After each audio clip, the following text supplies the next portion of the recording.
Well, hello, everybody. It is an episode of Remodelers on the Rise, the live show edition. And I haven't, we usually try to do these on Tuesdays and Thursdays. That has not been the case the last several weeks as just a busy fall season has been upon me. But I thought, we're going to pop on here this Thursday and knock out one of these and hopefully have some people that show up live and in person for it, maybe even comment, maybe throw a little like out there.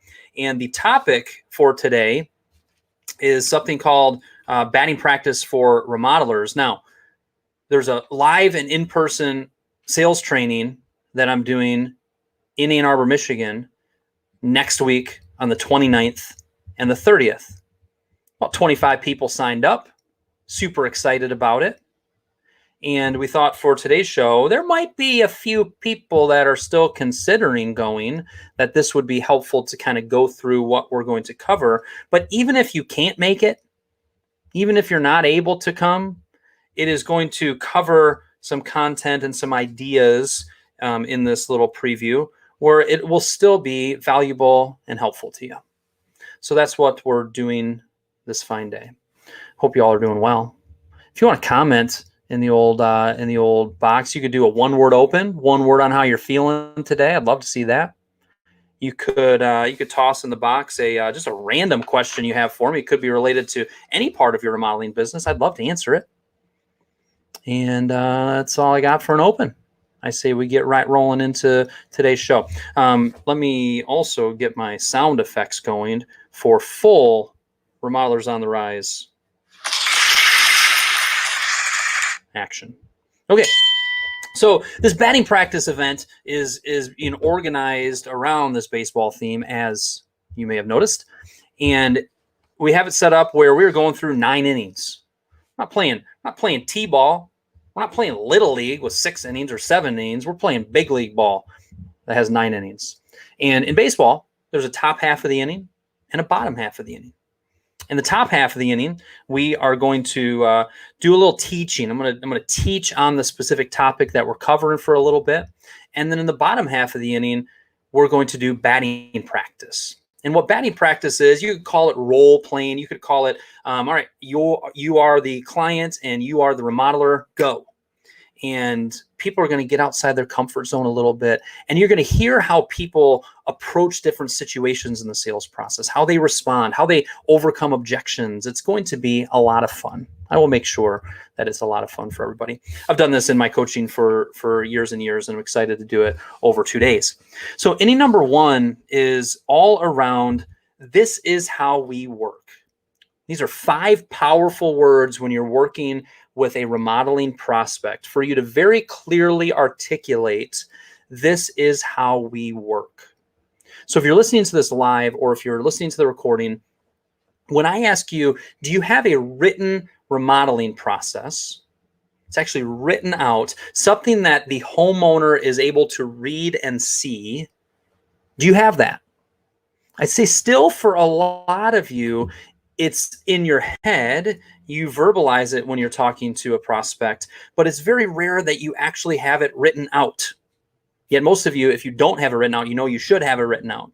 So that might be a takeaway from listening to this. If you don't have your process written out, where I, as a prospect, could see that step 1 is the initial phone call. Step 2 is maybe an in-person visit where you talk about project they're looking to have done and share ideas and brainstorm this and discuss this and offer a free estimate or a ballpark range at the end of that. Step 3 might go into your design and project development process and exactly how that works. So if you don't have that written out, please get it written out. One thing that I have seen, I guess this year more than even years in the past, but it's always been important, is to get this written down and to own your process and to explain your process to every prospect, to explain on the initial call, to have it as a page on your website, to email it between the initial phone call and the first in-person meeting, to just make it and ingrain it in all of your sales process is extremely valuable. It shows that you're organized, that this is not your first rodeo, that you have a process. It elicits confidence in your prospects. It helps build know, like, and trust. It is extremely powerful. So in inning number 1, we're going to get into that. So you saw what I just did there. I'm going to do it for all 9 innings as part of today's show. I shared what we're covering so you kind of know. And I also did a little bit of teaching on it to emphasize why it's important. And hopefully if you're watching this, or if you're listening to this, by the way, why are you watching this? And why are you listening to this? You have enough ideas, don't you? Perhaps you need to even log off and just go implement. But what I'm really emphasizing there is if you're going to consume this content, if you're going to read articles, if you're going to listen to podcasts, make sure you're working to select one of the things you hear, create a SMART goal, a specific, measurable, attainable, realistic, time-bound goal, and work to implement it. We all, myself included, need to narrow our focus down to what's most important for us to work on in our sales process and our business, and work to really implement it. Having 5 half-finished projects is not nearly as valuable as one fully finished one. So get things done, get things implemented, narrow your focus down to just 1, maybe 2 things that you're working on in your business. Cool? That's what we call coaching, my friends. That chime says, well, it's inning number 2. In inning number 2, what we're going to be talking about is how do you differentiate yourself? You realize if you look the same, talk the same, act the same as all of your competitors, and if I'm comparing you with option B, your competitor, and you look, talk, and act the same, how am I as a prospect going to decide who to go with? I'm going to sit in silence, let you think about that for a second. The answer is, in that case, if everything looks, talks, and acts the same, I'm just going to decide on the cheapest price. I'd be a fool not to just pick the price that's cheaper if everything else is the same. What we're driving at here is an important part of our sales process, and this also parlays into our marketing process, is we need to differentiate ourselves. If you want to charge more, if you want to close at a higher percentage, if you want to build more know, like, and trust, it revolves around differentiating yourself and building the value in what you offer in the prospect's eyes. And this is a topic that we think about a little bit, but in inning number 2 of the batting practice event, that's next week, that I'd love for you to come to. If you go to remodelyourmarketing.com/batting practice, you can see all of the details and even buy your seat for it. Inning number 2, we're going to dig into this. How do you differentiate yourself? I've got some worksheet that we're going to work through. I've got some examples that I'm going to show you. And we're going to kind of practice if you are to articulate that and explain what makes you different to a prospect. What do you say? How do you explain it? What does that sound like? So that's inning number 2 of the batting practice event. And feel free to comment, like, what makes you different? One of the ways, just another little tip related to this, one of the best ways to figure out what makes you different is to ask the people that have already gone through your services, that have already gone through the remodeling process with you. You know, if there was one word that best describes us, what would it be? You know, what did we do that really wowed you or kind of floored you? Get your clients who have gone through this to share that type of information. You ask 5, 6, 7, 8, 9, 10 of them, you'll start to hear some repetition. Sometimes it surprises you. The thing that you thought was the thing that really stood out in your clients' minds that differentiated you may not be the thing that really wowed them. So they know better than you even, what makes you different. So there's one little tip related to that. You could even be talking to a client later today, and you could even say, what made you choose us? You know, if there's one word that best describes us, what would it be? Or give me a couple words. Be a fun little thing to do this afternoon when you're talking to a client. All right, rock and roll. There's the chime. That means inning number 3. Inning number 3, or item number 3 here that I'm talking about related to batting practice and improving your sales process is overcoming objections. Overcoming objections. This is going to be a fun inning. We're going to talk about some of the common objections that you hear. Wow, that costs a lot more than I thought it would. Hey, can you break that out so I can see the details of that? What we're looking for is a free estimate, but you're saying you're going to charge us for design and project development. What does that mean? things that people commonly bring up, objections that you commonly hear. When you're only practicing that, when you're only replying to that once a month, once or twice a month, it's hard to get really good at it. It's hard to get better at it. It's hard to get well at it. Yeah, good. I think that's good. I think I used my proper English there.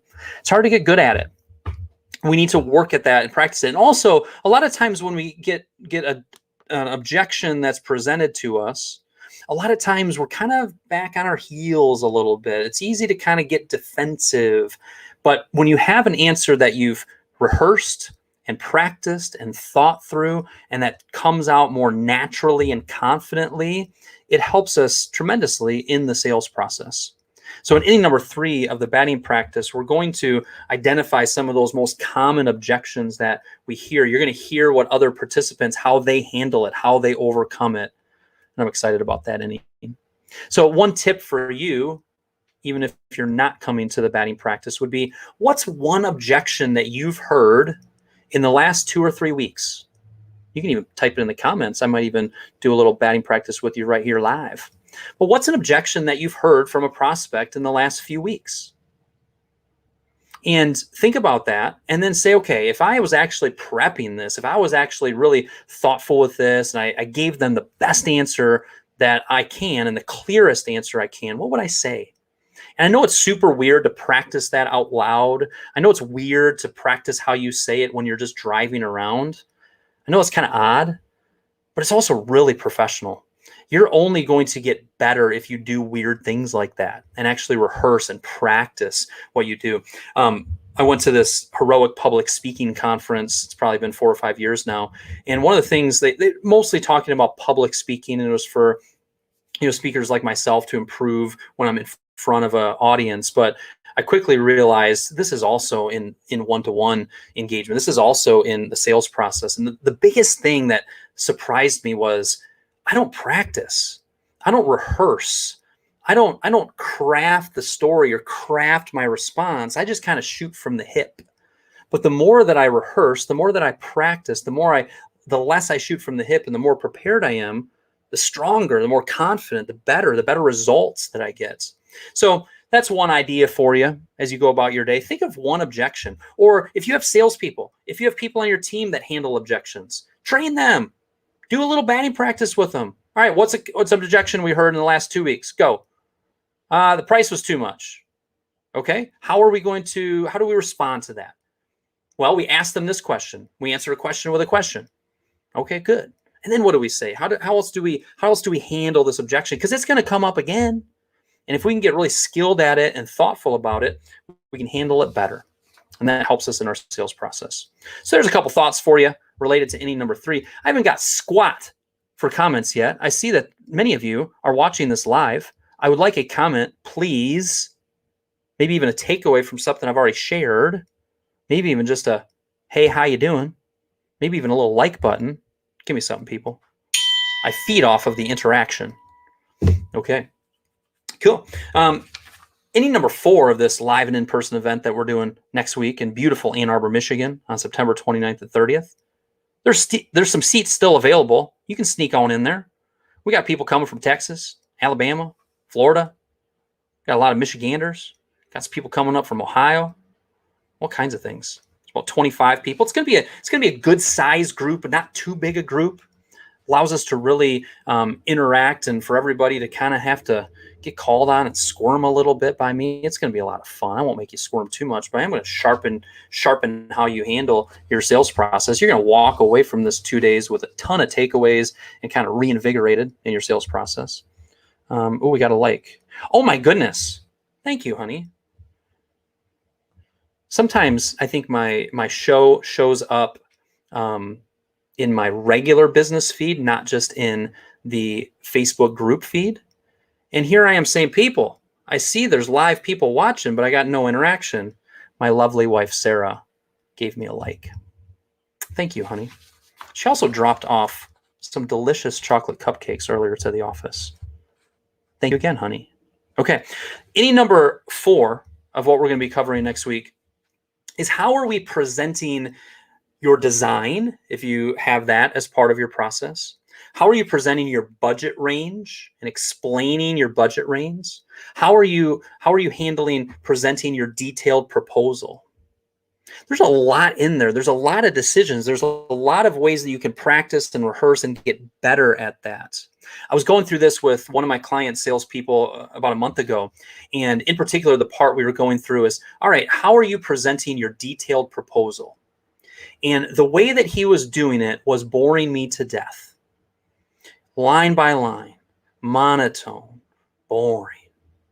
And as we practiced it, one of the things that I talked about is you've got to get their attention. You've got to tell me to look up from the sheet, or else this is just a long, boring, monotonous process. And when you get to the part where you're talking about the drywall phase, don't just say, and we're going to replace this drywall. And remember, we talked about that corner, and we're going to do this, we're going to do that. Tell me about the people that are actually going to do it. I haven't signed with you quite yet. You're still closing the deal with me. Tell me about your drywall crew. We have used this drywall crew for going on 10 years. We absolutely love them. They do outstanding work. They communicate well. They finish the job on time. We love them. Tell me about your people. Tell me about your team. So that's just one little micro example of how, you're just going about your business. This is the way I've always done it. And to have an outside eye come in and actually evaluate how you're doing your design presentation, how you're doing your detailed proposal presentation, that matters. Sharpen your saw. Get better at it. You're telling me right now that a year from now, you're going to be doing things the same way? You're doing things so perfectly in your sales process that there's no improvements to make? Whether it's you come to this batting practice event and get kind of fired up and learn some stuff, or what about this weird idea? Why don't you take your presentation that you currently do, get somebody else on your team to be the client and present it and tell them, have some fresh eyes. Like, what questions do you have as I present this? What areas was I just in the weeds too much and I was boring you? What parts did you hear me share that really helped you, that really stood out to you? Practice it, practice it with each other. So we're going to do a good amount of coaching and practice there. This person said, I got you, brother. Now, if you go to StreamYard.com/Facebook and click approve, I could actually see the person that is posting their picture there. Now, I only have one sibling, which is my sister. Now, that could be my sister saying brother. But I've also got a lot of bros and a lot of friends who would refer to me as brother, even clients. Bailey, can you see who that was? Are you logged into this, or are you doing something else? Oh, she's not even logged into this. Bailey's in the office today, but she's helping prep. She's helping prep batting practice stuff. Come look at this. Excuse me. She's been prepping all of these swag bags. Look at these swag bags. Bailey, should I show the people what's in these swag bags?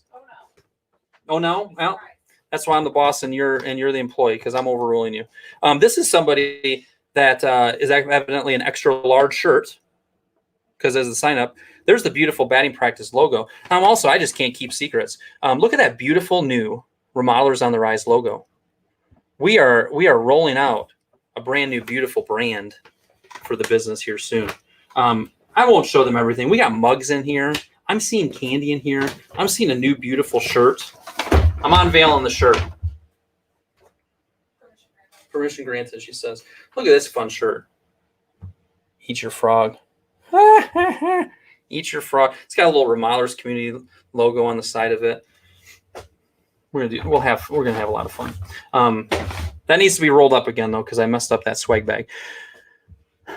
Okay, but we're gonna have fun with it. What is that? Eat your frog, by the way. Hi, Jim. Yeah, see, Jim's more like the brother from another mother. He's not actually blood relative, but he is my brother. Okay, so that one is related to presenting your design. Eat your frog. Do you guys know what eat your frog means? It's something that I've talked about before. I'll save that for the very end in case you guys want to know. If somebody wants to know what eat your frog means, feel free to comment. Okay, the fifth inning are going to be simple things to take you from good to great. There are so many little things, almost some more intangible things, that when we're more aware of them and we get some training on them in the sales process, they can really make a difference in your professionalism and how prospects are hearing you, and how they're responding to you and how you're differentiating yourself. For example, the power of pauses. See what I just did there? I paused. I have a fairly quick cadence in my voice. I talk and I go and I go. And I've had to work on that in my sales process and certainly in my coaching. There's great power and value in pausing. When you get done explaining something to a prospect in your design or in your proposal, or when you're explaining about the process and you pause, when you've done it right, you see them respond by nodding their head. Oh, I got that. I got that. And it's something that you have to practice. It could be related to that. It could be how you effectively answer questions with questions to get down to the root reason somebody's asking something. We need to practice that. Okay. What about your pacing and your speed and how you're talking and presenting? So there's a lot of simple things that we're going to get into, about 10 different items to remind ourselves, to train ourselves, and we're also going to do some batting practice around that. So that's the 5th inning. Again, what I'm talking about are, 1, if you ain't coming next week or you're not interested in coming or you can't come, these are tips that you should be able to just grab one of these things and work on implementing them. That's the value of today's show. And then secondly, there may be a handful of you who have been thinking about coming to this live and in-person event next week in Ann Arbor on September 29th and 30th. And this might be the thing that makes you go to remodelyourmarketing.com/batting practice and buy your ticket. Rockin'. The 6th inning is going to be about stories. About stories. Facts tell and stories sell. And there's a whole story behind why I say it like that, of stories. But each one of you, myself included, but each one of you as remodelers, you have so many stories that you should be and could be pulling into your sales process more often. As a simple example, if you're talking to a prospect about their countertops and you say, you know, based on what you're saying here, we really are going to be deciding between Corian and granite. Now, the benefits of granite are da da da. The benefits and pros and cons of Corian are da da da. This one's going to cost a little bit more da da da da. Right? I'm just stating facts. There's nothing terribly wrong with that. But if I just flip it a little bit and I say, you know, what's interesting about your guys' decision here on the countertops is we had this exact same conversation with a client 2 weeks ago. They're actually over in Breckenridge, just down the road from where you guys are. And as they were talking about and thinking about what way they were going to go, what they decided and what they considered was, we as humans are wired to remember and be attracted to stories. And as a salesperson, it's very easy to just kind of share facts, to just kind of share information. But if you're thinking about it and you're a little more prepared and you're kind of wanting to lean this way, the more you can incorporate stories into your process, the more successful you are as a salesperson. And for a lot of us, it doesn't come natural. But when you practice it, when you think about it, when you realize, I've got 50 stories that I could pull from of experiences that people have had with us, of decisions they've made, every one of you has that story of the project that, you know, you didn't get, they chose somebody else, and 2 weeks later, they're calling you to come in and fix it. That's one example of many stories that you can use in your sales process to help build know, like, and trust and relationship and also close more business. So there's a little reminder to use more stories. Catch yourself in your next sales presentation trying to use more stories. And you have to come to the event to understand why I'm saying it like that. So that's inning number 6. Inning number 7. Oh, we get into the old wild card hour. We have had some fun in the promotion of this, and we'll have a lot of fun at the event itself, just fully embracing the baseball theme. Everything baseball. I've always been a baseball guy. Grew up loving baseball. My first business was buying and selling baseball cards. And I was kind of hemming and hawing, should we really embrace this batting practice thing, this baseball thing? And then from some coaching I got and some encouragement, we're all in. Well, wild card is a new invention in the old Major League Baseball over the last 20 years, where to get into the playoffs, you got the wild card round. Well, we got the wild card inning here in the 7th inning. And for the 25 people that have signed up that are coming to the event next week, we have been requesting and they have been sending in different questions and different topics that they want to do some batting practice around. And we're certainly going to work it in throughout the innings. But inning number 7 is everybody's going to kind of vote on the top 2 things that they want to do some focused batting practice on during the wild card hour. And we're going to go deep and hit that during that time.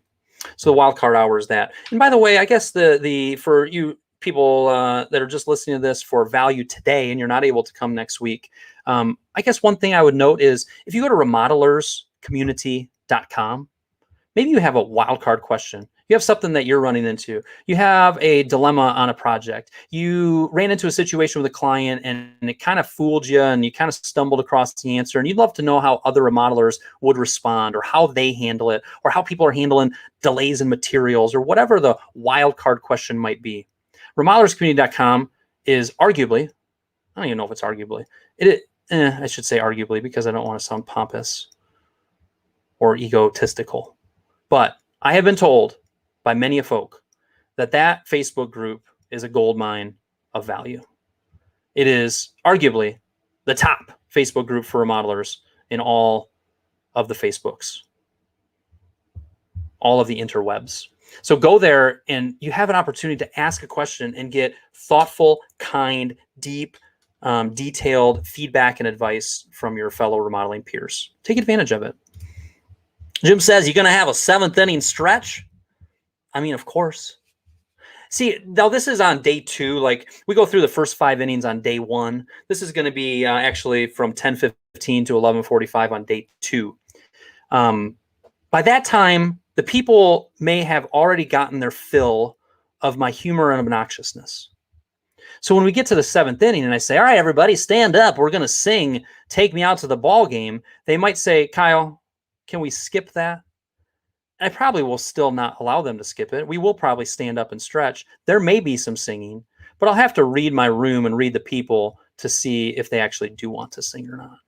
So that's my answer to that, Jim. Certainly there's a stretch. Now, will there be singing? That's a good question. I didn't schedule an organ player. You did not? I did not. Bailey says that she did not schedule an organ player. Keep me posted. But that can be changed.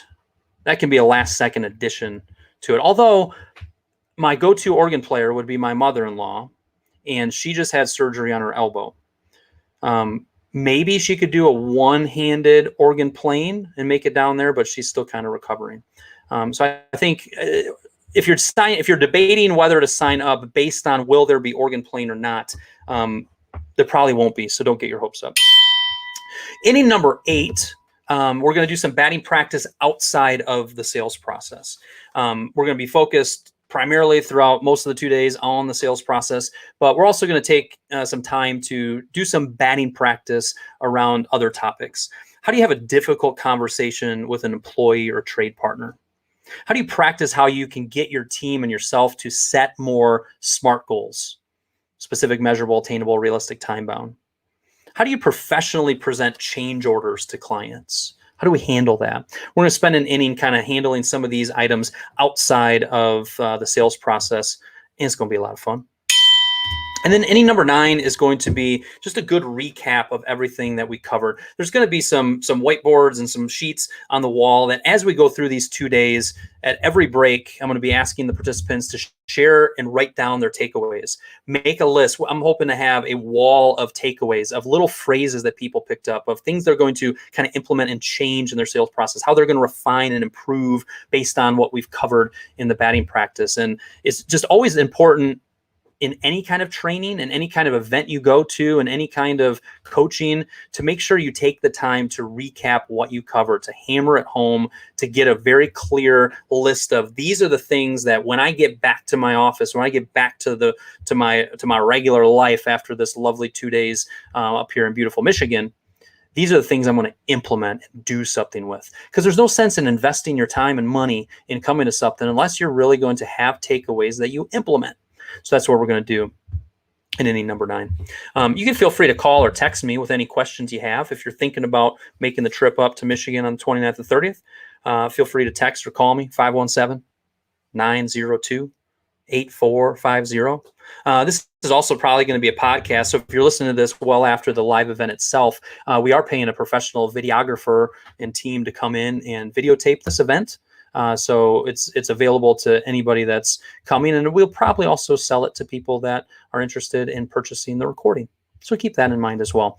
So that's it. That's the training for today / that is the show for today.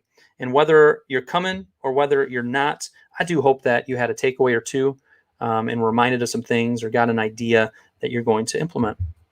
That's all I got for today, folks. Next week is going to be kind of focused on the event, so there will be no Remodelers on the Rise live show. But I've got a sneaky feeling that in the month of October, we'll get back to a nice rhythm and routine for these shows. I appreciate you paying attention. I appreciate your time and investment in watching this. Reach out anytime. Keep working hard. Attack the rest of the day with enthusiasm unknown to mankind. That is a quote from the Michigan Wolverines head coach, Jim Harbaugh. Michigan Wolverines are currently 3-0. Let's go on record here. It's September 23rd, 2021. Michigan Wolverines are going to run the table. Run the table all the way through the Thanksgiving weekend game against the Buckeyes. I don't know what they're going to do in the Big Ten championship game. I don't know what comes after that, but you heard it here first. We're running the table. Oh, this is going to be funny to go back and listen to when they end up 5-3. Talk to you guys later.